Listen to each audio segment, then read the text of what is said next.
नमस्कार, मैं अम्बी वर्मा।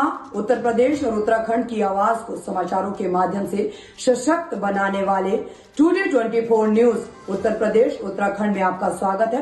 तो चलिए आगे बढ़ते हैं कुछ खास खबरों की तरफ। हिमाचल प्रदेश मंडी से भाजपा उम्मीदवार कंगना रनौत ने कहा, जिस तरह से लोगों को गुमराह किया गया है उससे लगता है कि मैं यहां उपलब्ध नहीं रहूंगी। मैं कहना चाहती हूं कि मेरी पूरी टीम यहां मौजूद रहेगी। वो दिन गए जब लोग अपने परिवार के नाम पर जीतते थे। देश के लोग ज्यादा जागरूक है और उन्हें योग्य लोग चाहिए। ये जो हमारे आपने देखा सुबह सुबह जो रिकॉर्ड ब्रेकिंग हमारी पोलिंग हो रही है, उससे यही समझ आ रहा है कि मंडी की जनता ने इस तरह का अपमान बेटियों के लिए जो है वो अच्छे तरीके से नहीं रिसीव किया है और उन्होंने अपना जो है वो वर्डिक्ट दे दिया है। इसी के साथ मैं आपसे एक निवेदन करूंगी, क्योंकि हमारे जो हिमाचल वासी हैं वो उनको किसी न किसी तरह से भटकाया गया है कि मैं अवेलेबल नहीं रहूंगी। ये एक नंबर मैं आपसे शेयर करूंगी। ये स्ट्रिक्टली मंडी कॉन्स्टिट्यूएंसी के लिए ही है और मंडी कॉन्स्टिट्यूएंसी के जो लोग हैं उनके लिए हैं। खेद करें, ये किसी फिल्म ऑडिशन, स्क्रिप्ट और फोटोज के लिए नहीं है। ये नंबर मैं आपको देती हूँ 01905256400। ये हमारे ऑफिस का नंबर है, मंडी कॉन्स्टिट्यूएंसी के लोगों के लिए है। आपके पास मंडी कॉन्स्टिट्यूएंसी का आधार कार्ड होना चाहिए और आपको कोई सरकारी काम होना चाहिए। ये कंगना हेल्पलाइन है, ये कंगना का हेल्पलाइन है।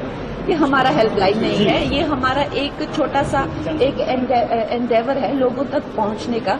और जिस तरह से लोगों को भ्रमित किया गया है कि मैं जो है कभी अवेलेबल नहीं रहूंगी, ऐसा नहीं है। मेरी पूरी टीम जो है यहाँ पर अवेलेबल रहेगी और बाकी सब क्षेत्रों में भी इस तरह का जो है व्यवस्था की जाएगी, चाहे वो कुल्लू मनाली हो, चाहे वो रामपुर हो, भरमौर और जैसी जगहों पे मैं खुद दौरे लगाया करूंगी। मंडी सदर में हमारी एक ऐसे कार्यालय की अलग व्यवस्था होगी, रामपुर क्षेत्र में भी ऐसे कार्यालय की व्यवस्था होगी। जिस तरह से मुझे रोल मिलेगा, अभी के लिए तो हमने 4 जून के बाद ये सब डिसाइड किया जाएगा, लेकिन इस तरह की व्यवस्थाएं होंगी।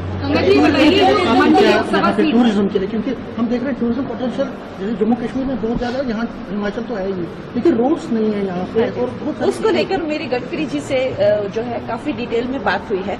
उन्होंने मुझे आश्वस्त किया है कि जैसे ही पूरा सिस्टम फिर से बन जाएगा, क्या क्या मंत्रालय कहाँ नेपोटिज्म पे बहुत लड़ाई लड़ती रही है। ये पॉलिटिक्स के नेपोटिज्म के बारे में क्या कहेंगे, जो पॉलिटिक्स में चलता है? देखिए, मैं यही कहूंगी कि जनता ने जो है वो एक ऐसा हमारे देश को एक ऐसे मुकाम पर लाके खड़ा किया है कि वो जो है अब योग्य ही लोगों को चाहते हैं हर क्षेत्र में। और वो दिन गए कि जब माँ बाप के नाम से जो है आप अपनी नैया तरा रहे हैं, वो दिन अब गए। बताइए, यहाँ पे आप सांसद जब बन जाएंगी, मंडी जिसे छोटा काशी कहा जाता है, उसी बदलने के तौर पर क्या कुछ काम करेंगी? पहला और दूसरा ये कि अभी नतीजे आने में वक्त है, उससे पहले आपने पार्टी दफ्तर को इनोवेट कर दिया। इसका मतलब आपने अपने आप को पूरी तरह से राजनीति में लाने का मन बना लिया। मैं राजनीति में ऑलरेडी हूँ। हाँ, नतीजे आने की बात है कि अब नतीजे किसके पक्ष में आएंगे? तो ओवर कॉन्फिडेंस है कंगना की वोटिंग वाले दिन आप एक सांसद का जो जनसंपर्क कार्यालय होगा, भावी सांसद का, उसका उद्घाटन करेगा। ये ओवर कॉन्फिडेंस है। देखिए, आपको मैंने पहले भी कहा कि ये जीत और हार से आगे जी, ठीक है, ये एक ऐसा कार्यालय है जिसको मैंने आपको ये नहीं कहा कि सांसद का कार्यालय है। वो तो अब अगर मैं सांसद बनूंगी तो मैंने आपको बताया कि कार्यालयों का कैसा नेटवर्क जो है वो पूरे क्षेत्र में बनाया जाएगा।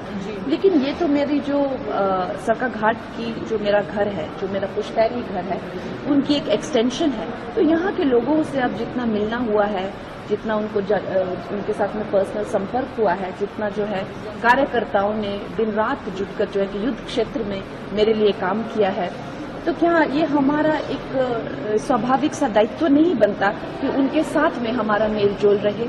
चाहे हम पार्टी में कोई भी पोजीशन पर हो, चाहे हमारी कोई भी पोजीशन हो, लेकिन पार्टी के लिए काम करते रहना, क्या ये हमारा दायित्व नहीं बनता? तो मुझे लगता है उस दायित्व के करके जो है ये आज हमने ये हेल्पलाइन भी लॉन्च की है और पार्टी ऑफिस भी खोला है।